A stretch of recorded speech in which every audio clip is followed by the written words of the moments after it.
ہر قسم کے روحانی جسمانی مسائل اور وظائف کے لیے پیر اقبال قریشی چینل کو سبسکرائب کریں۔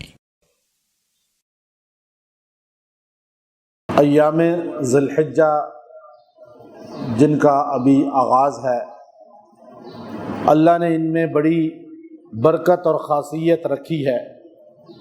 قرآن پاک کے اندر ایام ذی الحجہ کی اللہ نے قسمیں بھی کھائیں اور ان کی تعریف بھی فرمائی، اس کی فضیلت کو بھی بیان کیا۔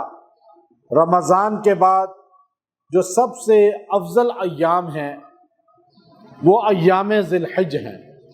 ان کے متعلق حدیث میں آتا ہے کہ نبی علیہ السلام نے فرمایا کہ ایک دن کا روزہ ایک سال کے گناہوں کا کفارہ بن جاتا ہے، اور پھر انسان 9 ذی الحج تک روزہ رکھتا ہے، 8 دنوں کا روزہ 8 سال کے گناہ معاف کراتا ہے، اور 9 ذی الحج عرفہ کے دن جو روزہ رکھتا ہے اس کے 2 سال کے گناہ اللہ معاف کر دیتا ہے۔ اب آپ یہ دیکھیے کہ اللہ نے اس مہینے کو فضیلت عطا فرمائی ہے۔ حضرت موسیٰ علیہ السلام کو اللہ نے طور پہ بلایا تو ذی القعدہ کا مہینہ تھا۔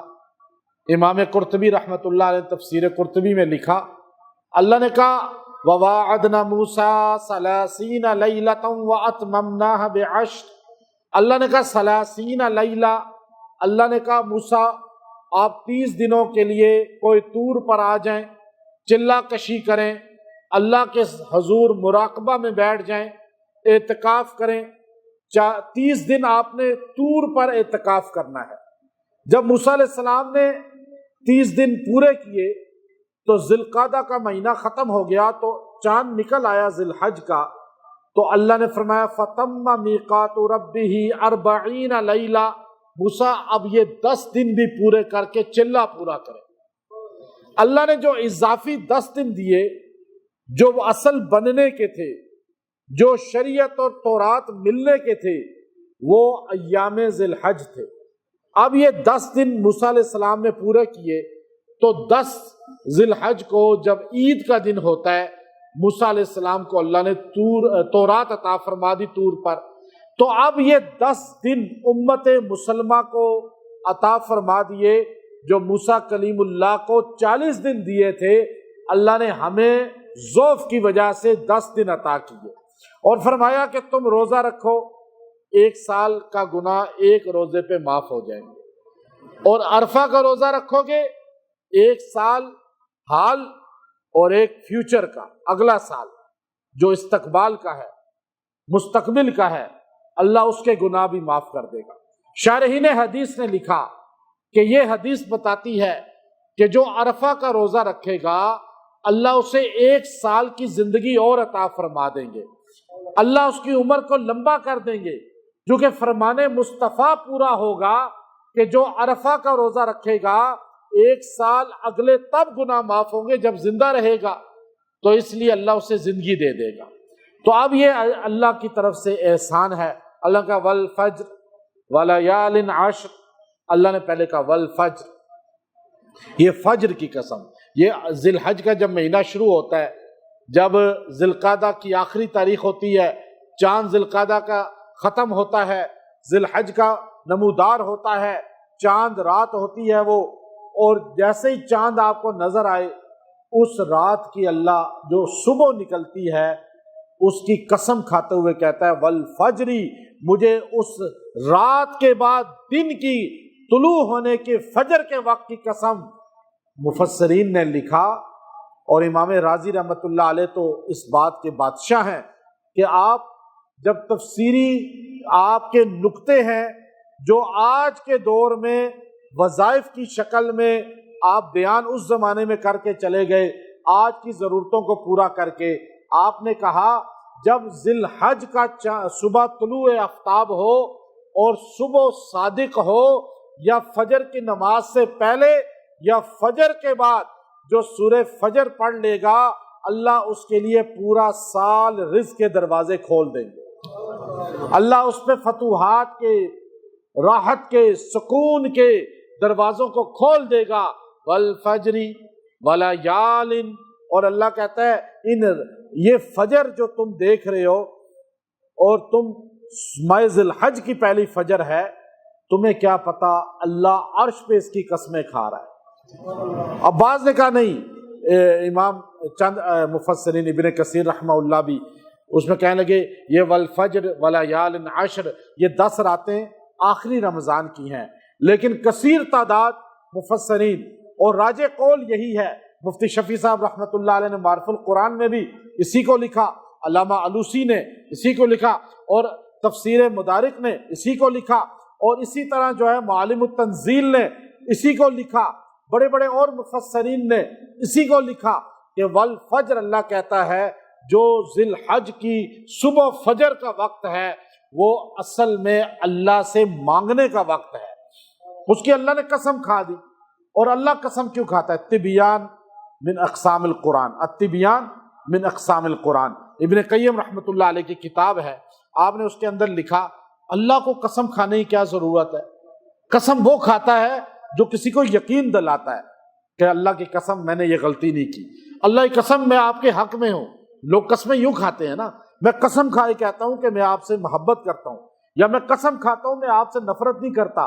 اب آپ اس طرح باتیں کرتے ہیں قسم کھا کے، قسم کیوں کھاتے ہیں؟ التبیان من اقسام القرآن، ابن قیم رحمۃ اللہ علیہ نے بڑی جامع کتاب لکھی، آپ نے فرمایا کہ بندہ قسمیں کھاتا ہے کسی کو یقین دلانے کے لیے، اللہ جو قسمیں کھاتا ہے اللہ کو قسم کھانے کی ضرورت نہیں، قسم کمزور کھاتا ہے، کمزور بندہ کھاتا ہے کسی کو یقین دلانے کے لیے۔ ابن قیم نے کہا آپ کمزور ہیں، آپ پاورفل کو قسم کھا کے یقین دلاتے ہیں، آپ کمزور کو قسم کھا کے یقین نہیں دلاتے۔ وہ کہتے ہیں میں نے کہہ دیا کافی، چھوٹے کو یہ کہتے ہیں نا کمزور کو، اور بڑے کو آپ اللہ کی قسم، فلاں کی قسم۔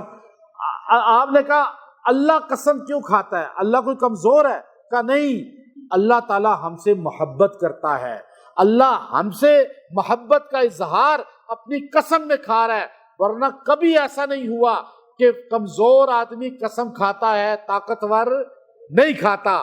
عدالت میں کمزور سے حلف لیا جاتا ہے، طاقتور کے لیے تو قانون ہی کوئی نہیں ہے۔ اب آپ یہ دیکھیے کہ اب اللہ قسم کیوں کھاتا ہے؟ 2 وجہ ہیں، ایک اللہ ہم سے پیار کرتا ہے، دوسرا اللہ اس وقت اور اس چیز کی افادیت اور اہمیت ہمیں بتاتا ہے۔ اللہ نے ہمیں بتا دیا فجر کی بڑی افادیت ہے، فرشتے تبدیل ہوتے ہیں، اس وقت رزق آتا ہے، چھینا بھی جاتا ہے، اس وقت صحت ملتی ہے، چھینی بھی جاتی ہے۔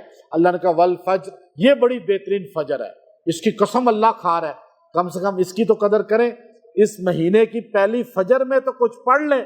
اب یہ والفجر ولیال عشر، اللہ کہتا ہے اس کی راتوں کی بھی قسم، اس کے دن کی بھی قسم، یہ 10 راتوں کی پہلے قسم کھائی، ولیال عشر۔ اللہ نے کہا یہ راتیں بڑی قیمتی ہیں۔ اس کو امام ابن کثیر رحمۃ اللہ نے لکھا، یہ جو ذی الحج کی راتیں ہیں، دن کو روزہ رکھیں گے، اللہ نے دن کا جو کہا والفجر کی تشریح میں کہ دن کے روزہ 1 سال کا گناہ معاف کرے گا۔ رات کی عبادت، ایک رات آپ نے جاگ لیا، چند نفل پڑھے، پوری رات نہیں بھی جاگے، تھوڑے سے نفل پڑھے، لیکن اللہ آپ کو ایک رات پر لیلۃ القدر کا اجر دے گا۔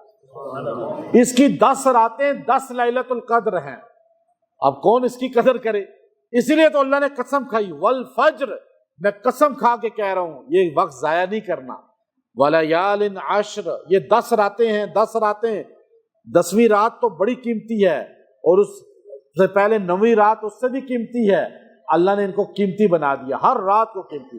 اچھا والشفع والوتر، شف کہہ کے اللہ نے ذکر کیا 10 ذی الحج کا جب آپ قربانی کرتے ہیں، اور وتر کہہ کے اللہ نے 9 ذی الحج جب عرفات میں جمع ہوتے ہیں، اللہ نے ان دونوں کا ذکر کر دیا دنوں کا، کہ دن جفت بھی طاق بھی، جفت میں قربانی ہے ملت ابراہیم، اور طاق میں آپ عرفات میں کھڑے ہوتے ہیں، اللہ آپ کے سارے گناہ معاف کر دیتا ہے، اللہ آپ کو معصوم بنا دیتا ہے۔ عرفات سے نکلتے ہی آپ معصوم ہیں، لیکن اس کے بعد گناہ کریں گے تو پھر آپ گناہگار ہوں گے۔ اب یہ اللہ نے قسمیں کھائیں، والشفع والوتر۔ اچھا یہ جو اللہ کی قسمیں ہیں، یہ 3 آیتیں بڑی طاقتور ہیں۔ اب یہ آپ کو میں وظیفہ بھی بتا دیتا ہوں کہ اگر آپ چاہتے ہیں کہ یہ 3 آیتیں، آپ دنیا کا کوئی آپ کو مشکل معاملہ پیش آ جائے، آپ سورہ فجر کی پہلی 3 آیتیں، والفجر ولیال عشر والشفع والوتر، اس کو سوبر پڑھ کے 11 دن دعا کریں، ہر مشکل آپ کی حل ہو جائے گی۔ اللہ اتنا پیار کر رہا ہے، اللہ قسمیں کھا کے ہمیں سمجھا رہا ہے۔ اب یہ اچھا قسم یاد رکھیے، دنیا کا اصول ہے کہ آپ کمزور آدمی قسم کھاتا ہے یقین دلانے کے لیے، اگر بڑا آدمی قسم کھائے گا نا، طاقتور آدمی کسی چھوٹے کے لیے، تو دنیا میں بھی اس کے سامنے قسم کھائے گا جس سے وہ محبت کا اظہار کر رہا ہے، اسے یقین دلا رہا ہے میں تم سے محبت کرتا ہوں۔ طاقتور آدمی دنیا میں بھی کمزور کو قسم کھا کے اپنی محبت کا یقین دلاتا ہے۔ اللہ طاقتور کائنات کا ہے سب سے بڑا، اللہ ہم سے پیار کرتا ہے۔ اللہ نے ہمیں موقع دے دیا، لیلۃ القدر تم سے رمضان میں نہیں ملی، ابھی لے لو، سالوں کے گناہ معاف کرانے ہیں تو ابھی کرا لو، یہ موقع مل گیا آپ کو۔ پھر اللہ نے 10ویں کا ذکر کیا جو قربانی کا دن ہے۔ حضرت ابراہیم علیہ السلام کی وہ سنت ہے، نبی علیہ السلام سے پوچھا گیا، ابن ماجہ کی حدیث ہے، سنن ابن ماجہ کے اندر، ما هذه الاضاحی یا رسول اللہ، اے اللہ کے رسول یہ قربانی کیا چیز ہے؟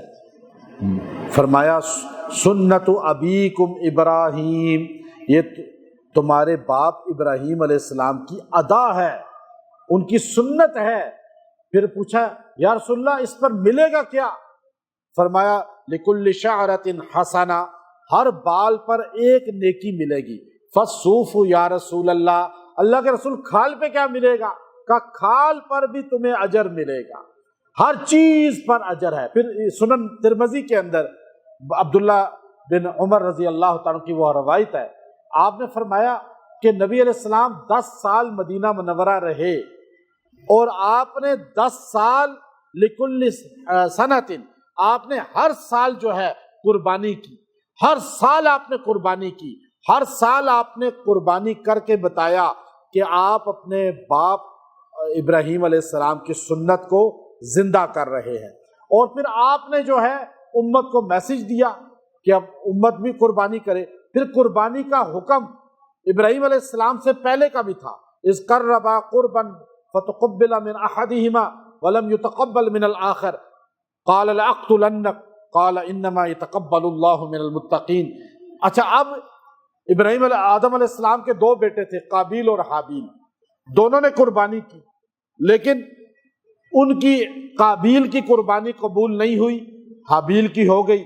اس نے کہا میں تجھ پہ حملہ کروں گا، اس نے کہا تو حملہ کر، میں خاموش رہوں گا، میں بدلہ نہیں لوں گا۔ حابیل نے کہا، قابیل نے قتل کر دیا۔ قربانی آدم علیہ السلام کے زمانے سے چلی آ رہی ہے، لیکن انداز مختلف تھا انبیاء کی قربانیوں میں۔ جب ابراہیم علیہ السلام کا دور آیا تو آپ نے قربانی کی حیت کو ہی چینج کر دیا، چونکہ اسماعیل علیہ السلام کو ذبیح اللہ بننا تھا، تو اس کے بعد قربانی 70,000 نبی بنی اسرائیل کے آئے یا محمد صلی اللہ علیہ وسلم تک، جتنا زمانہ گزرا، ابراہیم علیہ السلام کے بعد ہمارے نبی کے زمانہ تک، پھر آج تک قربانی جانور کی ہو رہی ہے اور چھری چلائی جاتی ہے۔ اور اللہ تعالیٰ فرماتے ہیں کہ ونحر کا حکم دیا سورہ کوثر کے اندر بھی، ان صلاتی و نسکی و محیای و مماتی للہ رب العالمین، وہاں بھی قربانی کا حکم دیا، اللہ کے لیے، بتوں کے لیے نہیں، کسی اور منت، کسی اور شخصیت کے نام پر نہیں، بلکہ اللہ کے نام پر۔ ابراہیم علیہ السلام سے چلا حضور علیہ السلام تک، حضور علیہ السلام نے باقاعدہ مدینہ شریف میں 10 سال قربانی کرتے رہے، ہر سال قربانی کی۔ پھر ابن ماجہ کے اندر وہ حدیث آئی کہ آپ علیہ السلام نے فرمایا کہ جو شخص وسعت رکھتا ہے قربانی کی وسعت رکھتا ہے اور قربانی نہیں کرتا، وہ ہماری نماز گاہ میں نہ آئے، وہ ہماری عیدگاہ میں نہ آئے، وہ ہمارے سامنے کھڑا ہی نہ ہو۔ یعنی اتنی نفرت کا اظہار کر دیا، غصے کا اظہار کر دیا کہ بندہ موبائل لیے ہوئے ہیں، ٹچ موبائل مہنگے مہنگے آئی فون رکھے ہوئے، گاڑیاں رکھی ہوئی ہیں، موٹر سائیکل رکھے ہوئے ہیں، گھروں میں کھانا پینا بہترین ہے، بچے بڑے بڑے اسکولوں میں پڑھ رہے ہیں، کالج میں پڑھ رہے ہیں، یونیورسٹی میں پڑھ رہے ہیں، لیکن جی قربانی کے پیسے نہیں ہیں، تو فیسیں کہاں سے دے رہے ہو؟ آپ دیکھیے، تو اب آپ قربانی کے لیے بھی جوڑیں پیسے، قربانی کے لیے بھی۔ قربانی کیا ہے؟ فرمایا تمہارے باپ ابراہیم علیہ السلام کی سنت ہے، قیامت کے دن ابراہیم علیہ السلام نے جو قربانی کا آغاز کیا، اب ابراہیم علیہ السلام قرآن پاک سورہ صافات کے اندر اللہ نے ذکر فرمایا کہ ابراہیم علیہ السلام کا بیٹا اسماعیل علیہ السلام 6 سال کے ہو گئے، اللہ تعالیٰ نے ابراہیم علیہ السلام کو حکم دیا کہ آپ اپنے بیٹے کو ملنے جا سکتے ہیں۔ اب آپ فلسطین سے چلے ہیں، 1 مہینے کا سفر کیا ہے، اور بائی روڈ آپ کا اونٹنی پہ سفر ہے، بہت مشکلات والا۔ اللہ نے کہا بیٹے کو ملنے تو جا رہے ہیں، لیکن آپ نے بیٹے کو ذبح کر دینا ہے۔ اب یہ اللہ کا آرڈر ہے، خواب میں ہو رہا ہے۔ اب آپ سوچئے، بندہ ایک بار خواب دیکھتا ہے، آپ نے سوچا یہ خواب ہے، دوسری بار خواب دیکھا، پھر کا خواب ہے، پھر خواب دیکھا۔ نبی کا خواب وہی ہوتا ہے۔ ہمارے آقا نے خواب دیکھا، میں عمرہ کر رہا ہوں، لقد رضی اللہ عن المؤمنین اذ یبایعونک تحت الشجرہ، وہ بیت رضوان پیش آ گئی۔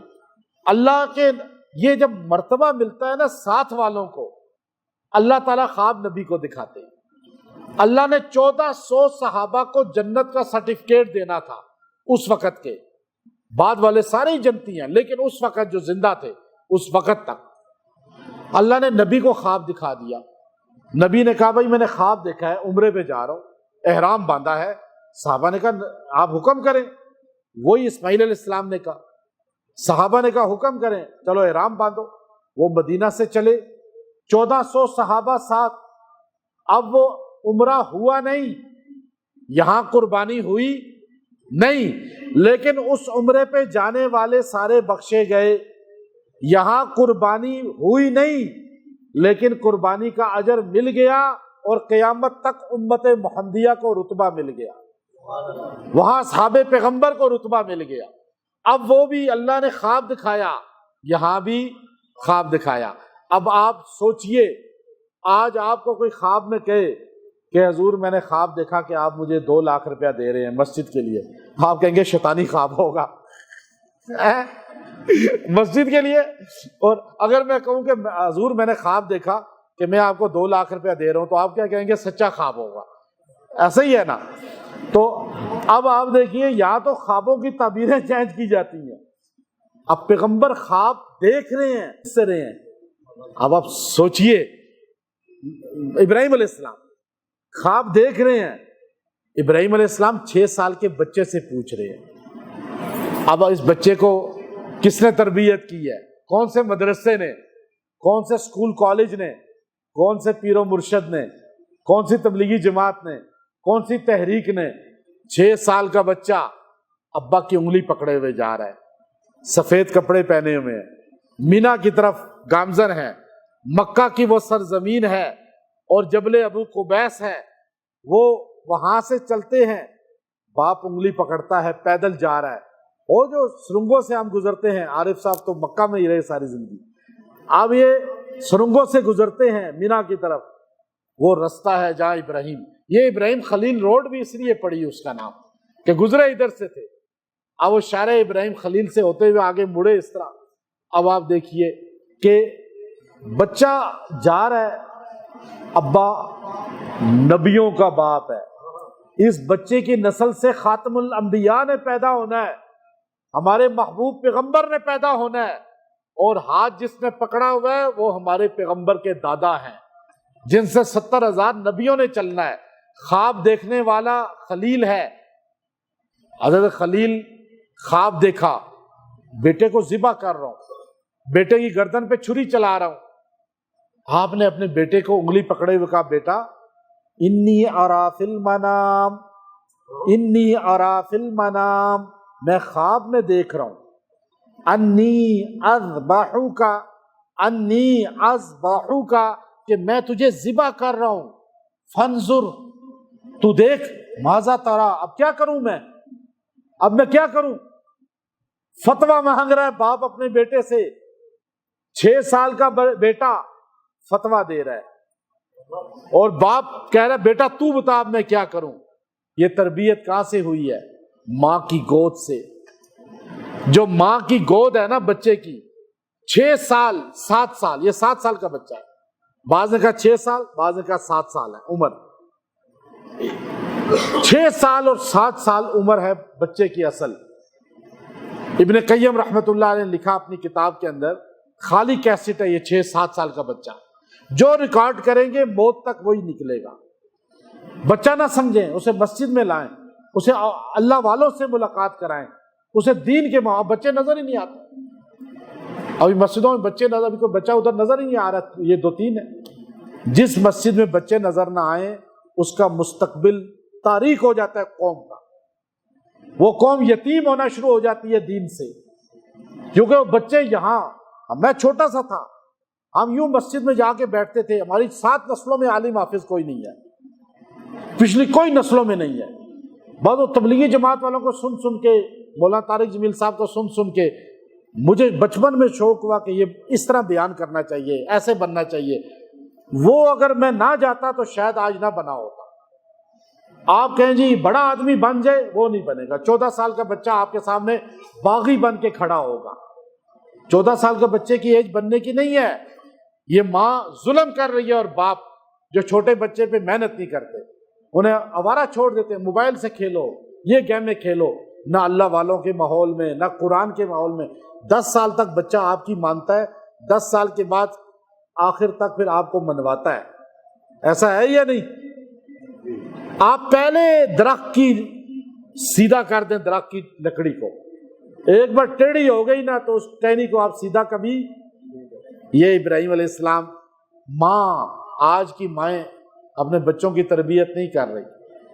آج مائیں اپنے بچوں کو اسماعیل علیہ السلام کی طریقے پہ لائیں، بچپن سے ان کو دین کا ماحول دیں، کہانیاں سنائیں، رات کو بٹھا لیں بچوں کو، انہیں صحابہ کے واقعات سنائیں۔ حضرت خالد بن ولید یہ تھے رضی اللہ عنہ، اور غزوہ موتا میں ایسے ہوا، بتائیں ان کو، خیبر میں مولا علی رضی اللہ عنہ ایسے کیا، حضرت عمر شیطان ان سے بھاگتا تھا، ابو بکر صدیق نبی کے جانشین ہیں، حضور کے خلیفہ ہیں، عثمان ذوالنورین ہیں۔ اب یہ کون بتائے گا؟ مائیں بتائیں گی نا، ماں کو خود نہیں پتا۔ اب اسماعیل علیہ السلام یہ تھے، اور ہاجرہ یہ تھی۔ یہ واقعات رات کو 10 منٹ، بس 15 منٹ بچوں کو کہانی کی شکل میں سنائیں۔ میرا بیٹا چھوٹا سا تھا، مجھے کہتا تھا میں آپ کے درس میں بڑا خوش ہوتا ہوں، میں خوش آتا تھا، کہتا ہے جی آپ کہانی کی شکل میں سناتے ہیں بیان۔ میرا شروع سے یہی ہے۔ اب آپ کو یاد ہوتا ہے سب کچھ یا نہیں ہوتا؟ کیونکہ پھینکنا نہیں ہوتا، آپ بچوں میں بھی چیز پھینکتے ہیں، آپ بچوں کو سناتے ہیں، او جی تم کیسے بن گئے ہو؟ حضرت ہاجرہ کا واقعہ سنائیں حضرت اسماعیل۔ اب بچے کو باپ کھڑا کر رہا ہے اور دھوپ ہے اوپر، چھری ہاتھ میں ہے، اور باپ کیا کہہ رہا ہے؟ انی ارا فی المنام انی اذبحک فانظر ماذا تری۔ بیٹا میں نے خواب دیکھا ہے، میں تجھے ذبح کر رہا ہوں اس چھری کے ساتھ، اب بتا میں کیا کروں؟ یہ دنیا کا وہ مفتی ہے جس نے سب سے پہلے اپنی گردن کٹنے کا فتویٰ دیا۔ ایسا فتویٰ دینے والا مفتی آپ کو نہیں ملے گا۔ آج تو فتوے چینج ہو جاتے ہیں، مسئلے چینج ہو جاتے ہیں، بک جاتے ہیں، دنیا بک جاتی ہے۔ ہم اسی عقیدے پر رہیں گے جس پر اللہ نے ہمیں ہمارے اکابر کے ساتھ جوڑا ہے۔ یہ ہے فتویٰ۔ باپ بیٹے سے فتویٰ پوچھ رہا ہے۔ دنیا میں ایسا باپ نہیں ملے گا، ایسا بیٹا نہیں ملے گا۔ باپ نے پوچھا بیٹا بتا میں کیا کروں؟ بیٹے نے آگے سے کیا کہا؟ یا ابت، اے میرے پیارے ابا جی، افعل ما تؤمر، آپ وہ کریں جس کا عرش والے نے حکم دیا۔ کیا پیار کا جملہ! بیٹا ناراض ہی نہیں ہوا، ڈرا ہی نہیں، گھبرایا ہی نہیں۔ جب جان ہے ہی کس کی، سارے بولیں یہ جان کس کی ہے، اور وہ لے لے، جب چاہے لے لے۔ ہمارا اس پہ کنٹرول ہی نہیں. ہر بشر کی جان، ہر مخلوق کی جان اللہ کی امانت ہے. یہ زندگی موت کی امانت ہے، جب چاہے وہ لے لے. بیٹا 6 سال کا دیکھا کیا ہے ابھی تو بہاریں ہی نہیں دیکھی، لیکن بیٹا کیا کہہ رہا ہے؟ یا ابت. قرآن کا لہجہ دیکھیں. بیٹا اپنے باپ کو، باپ کہہ رہا ہے بیٹا بتا، چھری تجھ پہ چلاتے ہوئے دیکھ رہا ہوں، آگے سے ڈرا نہیں، جھگڑا نہیں کیا، بحث نہیں کی. آگے سے کہتا ہے یا ابت، اے میرے ابا جی. ادب نہیں چھوڑا. آج یہاں باپ کے کیسے بے ادبی ہو رہی ہے، آج ماں کی کیسے بے ادبی ہو رہی ہے.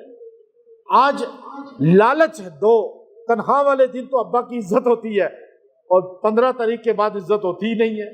آج یہاں پیسے کی ہوس ہے. آپ نے کہا یا ابت افعل ما تؤمر، وہ کریں جو اس کا حکم ہے، مجھے چھوڑ دیں. بیٹا تیرا کیا بنے گا؟ یہ چھری یہ تیری گردن پہ چلے گی، تجھے میں لٹاؤں گا، تیری گردن پہ چھری چلاؤں گا. بیٹا سوچ، تو کہہ رہا ہے کریے جو اللہ کہہ رہا ہے. آگے سے اسماعیل علیہ السلام نے کیا کہا؟ اللہ کو اتنا پسند آیا کہ اللہ نے قرآن کی زینت بنا دی. اللہ نے قیامت تک قرآن پاک کے اندر اس کو محفوظ کر دیا. امت محمد کو کہہ دیا اے امت کے لوگوں، اپنے نبی کے دادا کے جملے سنو کہ تمہارے نبی کے دادا نے قربانی کتنی دی ہے. آقا ما تؤمر، بیٹا پھر تیرا کیا بنے گا؟ بیٹے نے آگے سے تکبر نہیں کیا. اتنا چھوٹا بچہ اور عقیدہ اتنا مضبوط. 6 سال کے بچے کا عقیدہ بن گیا کہ اللہ کے علاوہ کوئی کچھ نہیں کر سکتا. حاجت روا کون ہے؟ مشکل کشا کون ہے؟ اب مدد کس سے مانگنی چاہیے؟ وہ ہمارے نبی کے دادا ہمیں بتا رہے ہیں. ہم اپنے نبی کو اور نبی کے خاندان کو ماننے والے ہیں. ہم تو نبی کے خاندان کے بھی غلام ہیں، ہم تو نبی کے اہل بیت کے بھی غلام ہیں، اصحاب کے بھی غلام ہیں، اور نبی کے پوری نسل کے غلام ہیں. اب نبی کا دادے ہمیں بتا رہے ہیں، وہ دادا اسماعیل علیہ السلام جن کی نسل میں آپ آئے، وہ عقیدہ بتا رہے ہیں. جب باپ نے کہا بیٹا انی ارا فی المنام انی اذبحک فانظر ماذا ترى، آپ نے کہا یا ابت افعل ما تؤمر، بیٹا پھر تیرا کیا بنے گا؟ اگر تو کہہ رہا ہے کہ ابا جی کریں جو اللہ نے کہا ہے، میں چھری چلا دوں گا تیری گردن پہ. تو بیٹے نے کہا انشاء اللہ من الصابرین. میرے ابا جی آپ پریشان نہ ہو، میرے اللہ نے چاہا تو میں صبر والا بن جاؤں گا. مجھے صبر کون دے گا؟ اللہ دیتا ہے. یہ عقیدہ اہل سنت کا ہمارا ہے. جب پریشانی آئے تو صبر کرنا چاہیے. لیس منا، بخاری کی حدیث، لیس منا من ضرب الخدود وشق الجیوب ودعا بدعوى الجاہلیہ. میرا امتی ہی نہیں، کیونکہ میرا باپ میرے دادا اسماعیل علیہ السلام کی نقل نہیں کر رہا. اسماعیل علیہ السلام ماتم کا کہہ رہے ہیں یا صبر کا؟ انشاء اللہ من الصابرین کا اللہ نے چاہا تو میں صابر بن جاؤں گا. ہمارے نبی نے اسی بات کو آگے بڑھایا. میرا امتی نہیں جو رخسار پھیٹے، جو سینہ کو بھی کرے، جو ماتم میں اپنے مکے مارے، اپنے سینے پہ مارے، جو چیخو پکار کرے، لیسا منا، میری امت سے اس کا تعلق ہی نہیں. امت صابر ہے یہ، ماتم ہم ماتمی امت نہیں ہے، ہم صبر کرنے والے امت ہیں. یہاں چھری چل رہی ہے اسماعیل علیہ السلام پہ، لیکن آپ نے کہا انشاء اللہ من الصابرین، آپ مجھے صبر کرنے والا پائیں گے. آپ نے جو ہے ان کو لٹا لیا. واقعات لمبا ہے، میں بائی پاس کرتا ہوا جا رہا ہوں کیونکہ آپ سنتے رہتے ہیں. میں ذرا مختلف چیزیں کچھ سمجھانا چاہتا ہوں، اس لیے کہ شیطان 3 بار آیا، وہ بیچ میں سے بائی پاس کر دیتا ہوں. پہلے ماں کو ورغلایا، پھر بیٹے کو ورغلایا، پھر والد کو ورغلایا، تینوں جگہ پہ شیطان کو کنکریاں ماری جاتی ہیں۔ تو اسماعیل علیہ السلام کو وہ جگہ لٹایا گیا، وہ منی میں جگہ ہے، وہاں پہ لٹایا۔ اب لٹائیں کیسے؟ مجھے بتائیں، اکلوتا بیٹا ہو، 6 سال کی جدائی کے بعد نظر آیا ہو، پھر 1 مہینے کی مسافت کے بعد اس کی زیارت کے لیے باپ پہنچا ہو، 92 سال کا بوڑھا باپ ہو، 6 سال کا اچھلنے کودنے والا، توتلی باتیں کرنے والا، حسین و جمیل پیغمبر جس کی نسل سے نبیوں نے چلنا ہے، وہ بیٹا ہو، وہ خون کتنا پاک ہے، وہ خاندان کتنا پاک ہے۔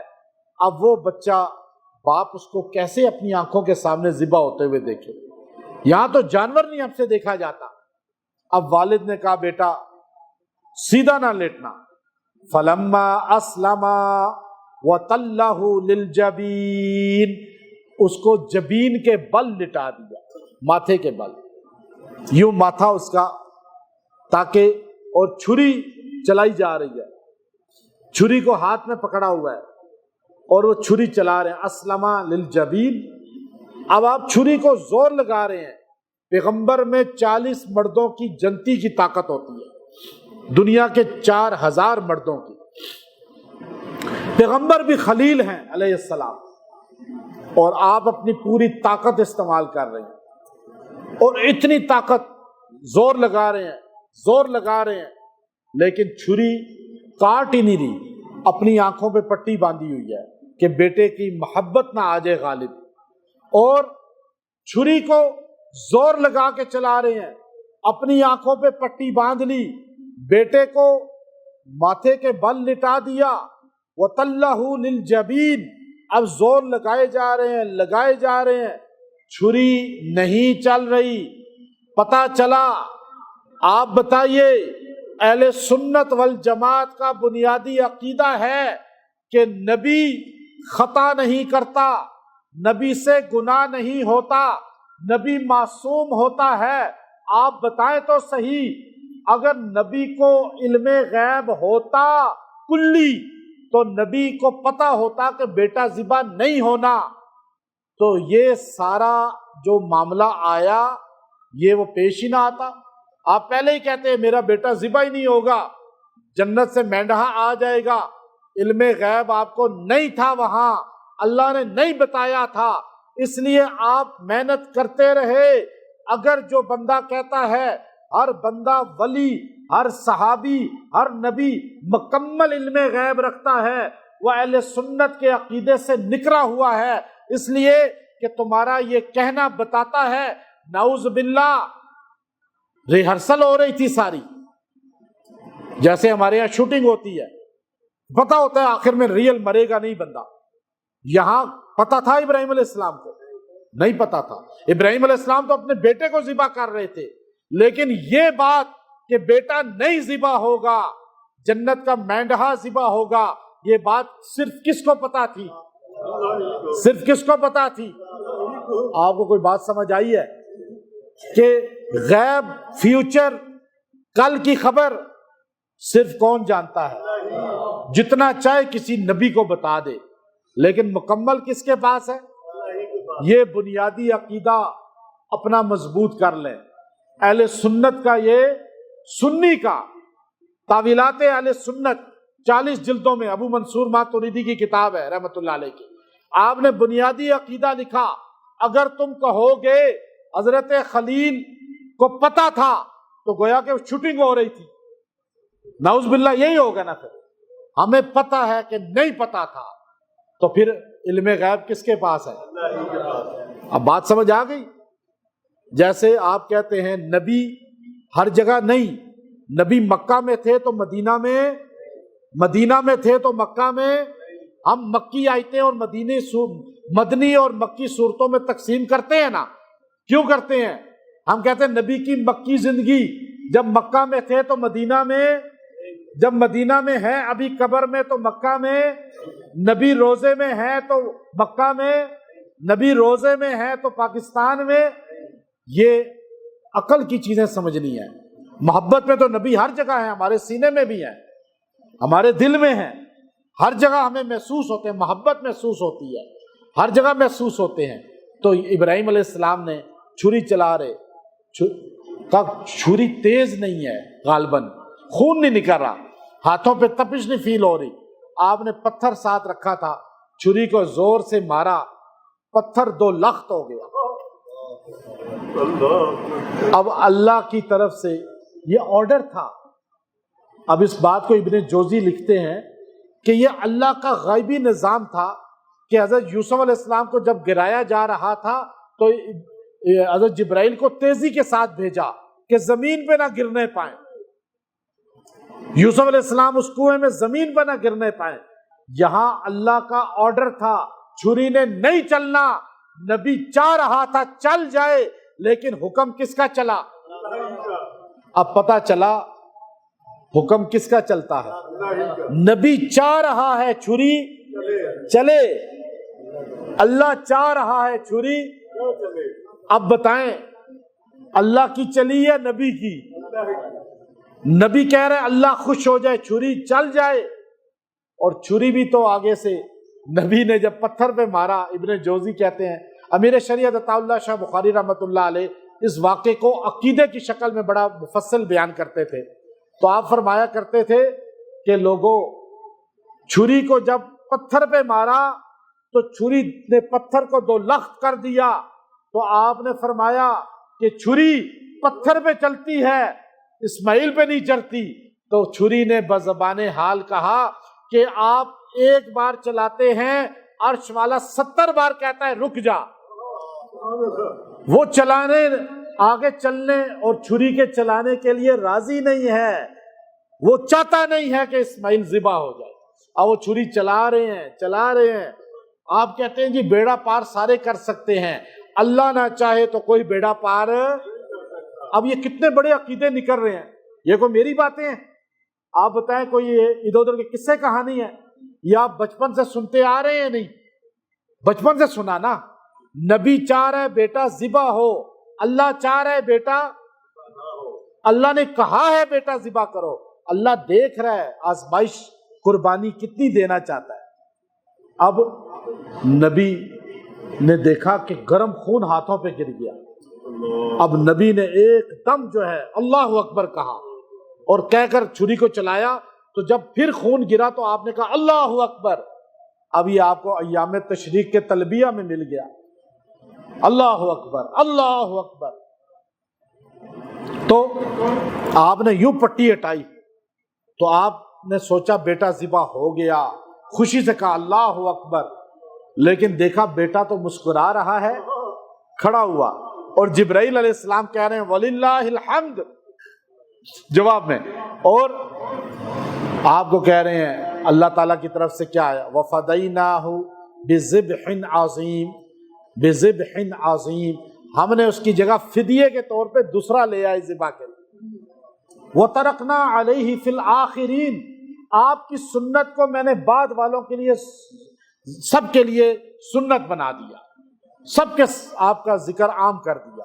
پھر اللہ اتنا راضی ہوا، اللہ نے قربانی مانگی، لی نہیں، لیکن ادا دیکھی، اندر کی کیفیت دیکھی۔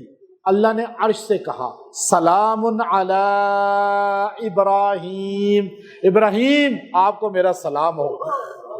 کیا بات ہے، آپ کو کوئی بندہ کہہ دے السلام علیکم، بڑا آدمی کہہ دے، ابھی ڈی سی صاحب آپ کو سلام بھیجیں، وزیر اعظم صاحب کی طرف سے آ جائے، کوئی اور عہدیدار بھیجے، یہ سارے رتبے ہیں اللہ کے بنائے ہوئے، لیکن جس کو عرش والے کا سلام آ جائے، اور اللہ کہہ رہا ہے یہ واقعے کے فوراً بعد اللہ کہتا ہے سلام علی ابراہیم، ابراہیم آپ کو میرا سلام ہو۔ پھر اللہ خالی سلام نہیں دے رہا، اللہ اس کی قربانی پر آگے نعمت دے رہا ہے۔ اللہ کہتا ہے آپ نے بڑی قربانی دی ہے، اپنا بیٹا ہی ذبح کرنے پہ راضی ہو گئے، اور آپ اپنی نسل ہی ختم کرنے پہ راضی ہو گئے، میرے ابراہیم آپ کو میرا سلام ہو۔ اس بچے کی نسل میں محمد عربی صلی اللہ علیہ وسلم پیدا کروں گا، اور آپ کو میں ایک اور بیٹے کی بشارت دیتا ہوں وَبَشَّرْنَاهُ بِإِسْحَاقَ نَبِيًّا مِّنَ الصَّالِحِينَ۔ اچھا ابھی پیدا ہی نہیں ہوا، اللہ کہتا ہے میں بشارت دے رہا ہوں آپ کو، میں ایک اور بیٹا دوں گا جس کا نام اسحاق ہوگا، ابھی دنیا میں نہیں آیا، وہ صالح بھی ہوگا، نبی بھی ہوگا۔ اب آپ دیکھیے ایک نعمت پر کتنا کچھ مل گیا۔ ایک قربانی پر اللہ نے پہلے کہہ دیا سلام، پھر اللہ نے کہا اب جس کی اولاد نہ ہوتی ہو نا، وہ یہ سلام علی ابراہیم روزانہ 300 بار پڑھے، 4 مہینے پانی پہ پیئے بھی، اللہ انہیں بیٹا عطا فرمائے۔ اور اگر کوئی بھی نعمت آپ چاہتے ہیں آزمائش سے بچنا، تو یہ سلام علی ابراہیم کو وظیفہ بنا لے۔ یہ ابراہیم علیہ السلام کو ایک قربانی کے بعد اللہ کی طرف سے نعمتیں ہی نعمتیں، اس کے بعد اللہ نے قربانی نہیں دی، یہاں قربانی سٹاپ کر دی۔ اس کے بعد سلام جب آیا نا اللہ کا، اس کے بعد مفسرین نے لکھا اللہ نے پھر قربانی نہیں لی، بلکہ اللہ نے انورات کی زندگی دی، پھر کعبۃ اللہ بنوایا، پھر اسحاق بیٹا بھی دیا، پھر بیٹے کو بھی آگے بیٹا دیا، پھر بیٹے کو بھی آگے بیٹا دیا، پھر بیٹا بھی نبی، بیٹے کا بیٹا بھی نبی، بیٹے کا پوتا بھی نبی، اور پھر اللہ نے اسماعیل علیہ السلام سے کعبہ بنوایا، دونوں باپ بیٹے نے بنایا۔ یہ سلام کے بعد ہوا، اور پھر کعبے کے آباد کرنے والے کی بشارت بھی دے دی کہ کعبے کو اللہ خاتم الانبیاء محمد عربی صلی اللہ علیہ وسلم سے آباد کرے گا۔ یہ قربانی کا ہے۔ وہ قربانی زندہ ہوئی، حدیث میں آتا ہے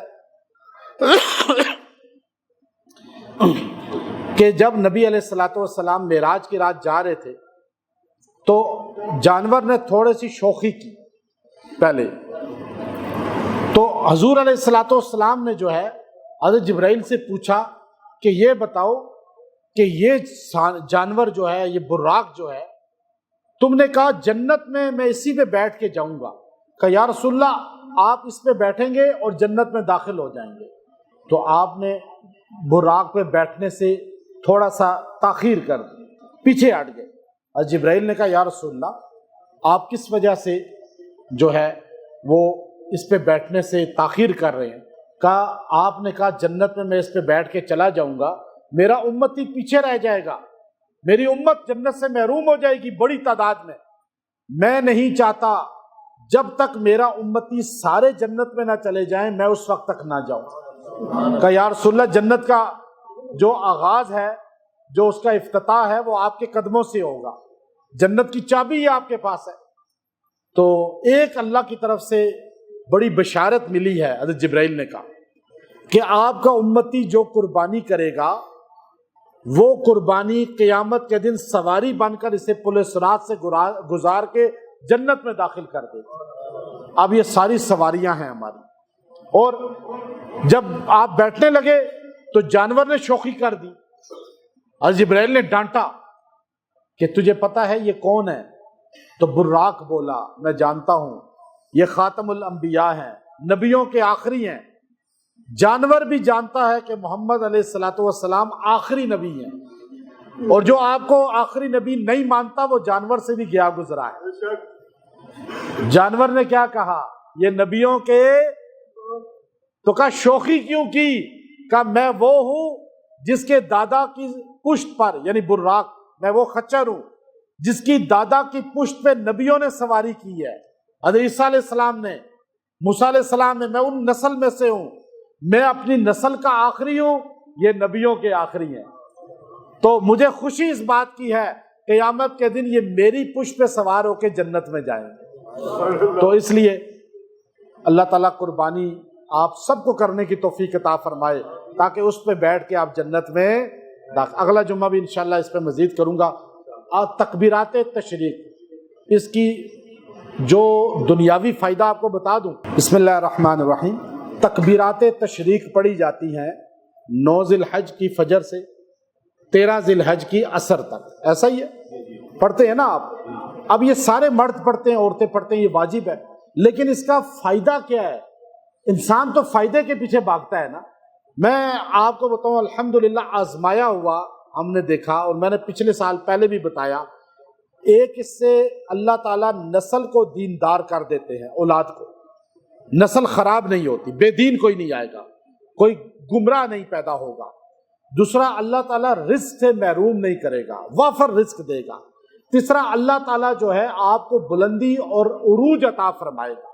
یہ تینوں کنیکشن ہے تکبیرات تشریق میں۔ ہمارے نبی صلی اللہ علیہ وسلم نے ہمیں جو چیزیں بھی دی ہیں نا، اس میں دنیا کا فائدہ بھی ہے، آخرت کا بھی ہے۔ آپ یہ نماز پڑھتے ہیں، آپ کا دنیا کا فائدہ کیا ہے؟ آپ جائیں جم والوں سے پوچھیں، یوگا والوں سے پوچھیں، یوگا جو کرتے ہیں یہ نماز کے پورے ارکان ہیں، اور آپ اگر صحیح طرح نماز پڑھیں تو آپ یوگا بھی کر رہے ہیں، آپ کی جسم کی ورزش بھی ہو رہی ہے، خون کی رفتار بھی سیٹ ہو رہی ہے، ڈپریشن بھی ختم ہو رہا ہے۔ اب آپ دنیاوی فائدہ بھی اس میں ہے، دینی بھی ہے، لیکن فرق یہ ہے کہ آپ نماز جو پڑھتے ہیں وہ صرف حکم سمجھ کے کہ بس بوجھ آ گیا، لیکن آپ یکسوئی سے نماز پڑھیں، آپ کی بیماریاں ختم ہوں گی۔ یہ ایسی پریکٹس ہے، ایسی ورزش ہے یہ۔ اسی طرح تکبیرات تشریق، یہ تین نسبتیں ہیں اس کی، ایک حضرت ابراہیم، ایک حضرت اسماعیل اور ایک حضرت جبرائیل۔ یہ تین کے جملے اس میں شامل ہیں، تین کے جملے۔ آپ کی ان تینوں سے نسبت ہو جاتی ہے۔ آپ مجھ سے پوچھتے ہیں کہ اپنا وہ وظیفہ بتائیں جو آپ کثرت سے پڑھتے ہیں تاکہ ہم وہ پڑھیں۔ میں اپنے کسی بڑے سے پوچھتا ہوں، وہ اپنے کسی، ہمیں کوئی بتا دے فلاں اللہ کے ولی یہ وظیفہ پڑھتے تھے تو اللہ تعالیٰ نے ان پہ یہ انوارات کی، تو آپ کہیں گے وہ ہمیں بتائیں فوراً۔ لیکن آج میں آپ کو وہ وظیفہ بتا رہا ہوں جو حضرت ابراہیم علیہ السلام نے پڑھا، حضرت اسماعیل علیہ السلام نے پڑھا، حضرت جبرائیل علیہ السلام نے پڑھا، اور یہ پڑھنے والے شان والے تھے، اللہ نے شان اور بڑھا دی، عزت والے تھے، اللہ نے عزت اور بڑھا دی، یہاں تک کہ ان کی نسلوں میں بھی اللہ تعالیٰ نے بے دینی ختم کر دی۔ اللہ تعالیٰ نے ان کی نسلوں میں بھی، ابراہیم علیہ السلام، اسماعیل علیہ السلام، غربت ختم کر دی، اللہ نے عروج پیدا کر دیا۔ آج آپ درود ابراہیمی پڑھتے ہیں، آج بھی سلام بھیجا جا رہا ہے آل ابراہیم پر، یہ اللہ تعالیٰ نے جملوں میں تاثیر رکھی ہے۔ وہ تینوں کے جملے جمع کر کے ہمارے آقا محمد کریم صلی اللہ علیہ وسلم نے امت کو سکھائے تاکہ میری امت پہ بھی رحم ہو جائے، میری امت کو بھی فائدہ مل جائے، آج ہماری نسبت ہو جائے۔ ایک تو تین جملے ہیں، تین شخصیات کے جملے ہیں، دوسرا دن خاص ہیں جب حج ہوتا ہے، جب لوگ حج کے لیے نکلتے ہیں، قربانی کرتے ہیں، قربانی کے دن ہیں یہ۔ اب اس کو چونکہ تشریق اس لیے کہا جاتا ہے کہ حاجی قربانی ذبح کر کے گوشت سوکھنے کے لیے دھوپ میں رکھتے ہیں، اس لیے اس کو تشریق کہتے ہیں۔ اب 9 تاریخ کو عرفات میں لوگ پہنچتے ہیں، مینا سے نکلتے ہیں 9 تاریخ کو، 9 مینا ہوتی ہے فجر، مینا فجر پڑھتے ہیں۔ ہمیں کہا گیا تم اپنے گھر میں ہو تو وہاں پڑھو، تمہاری نسبت ان کے ساتھ ہو جائے۔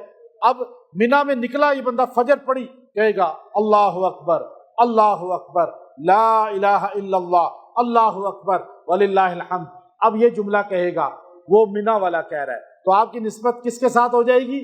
مینا والے کے ساتھ بھی۔ اچھا، وہ عرفات کی طرف جا رہا ہے، وہاں زور کی نماز پڑھ رہا ہے، عصر کی نماز پڑھ رہا ہے، وہ پھر پڑھ رہا ہے، آپ گھر بیٹھے ہوئے ہیں، آپ یہاں پڑھ رہے ہیں، آپ کی نسبت عرفات والے کے ساتھ ہو گئی۔ اچھا، وہ پھر وہ آگے نکل رہا ہے، مزدلفہ جا رہا ہے، وہاں جا کے مغرب پڑھ رہا ہے، وہاں عشاء اور مغرب اکٹھے پڑھ رہا ہے، وہاں یہ پڑھ رہا ہے، آپ یہاں پڑھ رہے ہیں، مزدلفہ والے سے آپ کی نسبت ہو گئی۔ پھر آپ فجر کی نماز مزدلفہ میں پڑھی، اس نے، آپ نے یہاں پڑھی، آپ نے بھی پڑھا، اس نے بھی پڑھا، اب یہ نسبت ہو رہی ہے۔ اللہ جو دل سے ایام تشریق میں تلبیہ پڑھتا ہے، یہ تکبیر، اللہ تعالیٰ اسے حج کی سعادت بھی دیتے ہیں، اللہ اس کی نسبت ان کے ساتھ جو ہوتی ہے، من تشبہ بقوم فہو منہم، انہی کے ساتھ ہوگا جن سے روپ اختیار کرتا ہے کوئی بندہ۔ اچھا، اس کے بعد کیا ہوا کہ وہ شیطان کو کنکریاں مارنے جا رہا ہے، اور وہ اس کے بعد ظہر پڑھ رہا ہے، وہ پڑھ رہا ہے تلبیہ، آپ بھی تلبیہ پڑھ رہے ہیں، وہ آپ نے تکبیر پڑھی، وہ حرم میں جا رہا ہے، وہاں پڑھ رہے ہیں، آپ پڑھ رہے ہیں، وہ دوسرے دن، تیسرے دن، اب آپ کی نسبت ہوگی۔ اب کیا ہوا؟ ابراہیم علیہ السلام نے چھری چلا رہے، اب آپ بار بار کہہ رہے اللہ اکبر، اللہ اکبر۔ جب آپ کہہ رہے اللہ اکبر کہہ کے چھری چلا رہے تھے تو چھری چال ہی نہیں رہی تھی، پھر آپ کہتے تھے اللہ اکبر، اس کے بعد تکبیر ہماری ذبح کے وقت کی ہمیں مل گئی، ہم ملت ابراہیمی پر ہیں۔ اگر اللہ اکبر کہیں گے تو ذبح حلال ہوگا، اگر اللہ اکبر نہیں کیا تو ذبح حلال نہیں ہوگا۔ اب یہاں پہ کہہ رہے ہیں اللہ اکبر، ایک دم خون گرم آیا، تو آپ نے خوشی کے ساتھ کہا کہ میری قربانی قبول ہو گئی، پھر آپ نے کہا اللہ اکبر. اب آپ نے کہا اللہ اکبر تو وہ آپ کا جملہ جو تھا کہ اللہ نے قربانی قبول کر لی 2 بار اللہ اکبر ہو گیا. تو اسماعیل علیہ السلام آپ نے جب یہ ہٹایا تو دیکھا اسماعیل علیہ السلام تو ہنس رہے ہیں، سامنے کھڑے ہیں. تو اسماعیل علیہ السلام نے آگے سے کہا لا الہ الا اللہ. یہ سب کچھ کون کرنے والا ہے؟ بتا دیا. یہ سب کس نے کیا؟ تو آپ نے فوراً کہا لا الہ الا اللہ. تو ابراہیم علیہ السلام نے پہلے یوں دیکھا تو بیٹا نظر آیا. تو تنبیہ الغافلین ابو اللہ سمرقندی رحمۃ اللہ علیہ لکھتے ہیں کہ آپ کی یوں نظر پڑی بیٹے پہ تو بیٹے نے کہا لا الہ الا اللہ. تو ابراہیم علیہ السلام خوش ہو گئے. آپ نے یوں نظر کی تو ساتھ کھڑے جبرائیل علیہ السلام تھے تو انہوں نے کہا اللہ اکبر وللہ الحمد. تو جب جبرائیل علیہ السلام نے یہ کہا تو ابراہیم علیہ السلام نے بھی دوبارہ پڑھا. اب یہ امت کو اللہ نے تحفہ دے دیا. آپ کی نسبت ہو جاتی ہے حضرت خلیل سے، حضرت ذبیح اللہ سے اور حضرت جبریل علیہ السلام سے. حضرت خلیل علیہ السلام کو اللہ نے اس کے بعد اولاد بھی وسیع دی، ساروں میں نبیوں کا سلسلہ ہوا. اللہ نے اس کے بعد مکے کو آباد کر دیا، اس جگہ کو ایسا آباد کیا. آپ یہ جو تلبیہ پڑھتا ہے اللہ اس کے گھر کو آباد کرتے ہیں، نسلوں کو آباد کرتے ہیں، اس کو پریشانیوں سے بے دینیوں سے نکال دیتے ہیں، رزق کی وسعت کر دیتے ہیں. آپ یہ دن فرض نماز کے بعد اونچی آواز سے 1 مرتبہ پڑھنا واجب ہے. مردوں کے لیے 3 بار پڑھنا وہ مستحب ہے. عورتوں کے لیے 1 بار آہستہ پڑھنا واجب ہے. اگر چھوٹ جائے بیٹھے بیٹھے یاد آ جائے اسی طرح پھر پڑھ لیں. قضا نماز ہوئی ہے اس کے ساتھ ہر قضا کے ساتھ 1 بار پڑھیں. یاد رکھیے گا یہ تلبیہ جو یہ تکبیر جو یاد دہانی کے ساتھ ان دنوں میں پڑھے گا اللہ اس کو یہ فیوزات عطا فرمائے گا. اور یاد رکھیں اللہ چھوٹے چھوٹے وظیفے دیتا ہے، اللہ بڑے بڑے نہیں دیتا. ہمارے ہاں لمبے لمبے وظائف دیے جاتے ہیں. اللہ نے کہا بس 1 بار پڑھو پھر اپنے کام کرو. اور اس ایک کی اتنی فائدہ ہے کہ آپ کی زندگی پہ اثر آئے گا. اللہ اور عید کی نماز کے لیے آتے جاتے ہوئے اس کو پڑھتے جائیں، رستوں میں گزرتے ہوئے، اور ان دنوں میں چلتے پھرتے ہی پڑھا کریں کثرت کے ساتھ. اللہ انشاءاللہ اس کی فیوزات دے گا. وآخر دعوانا الحمدللہ رب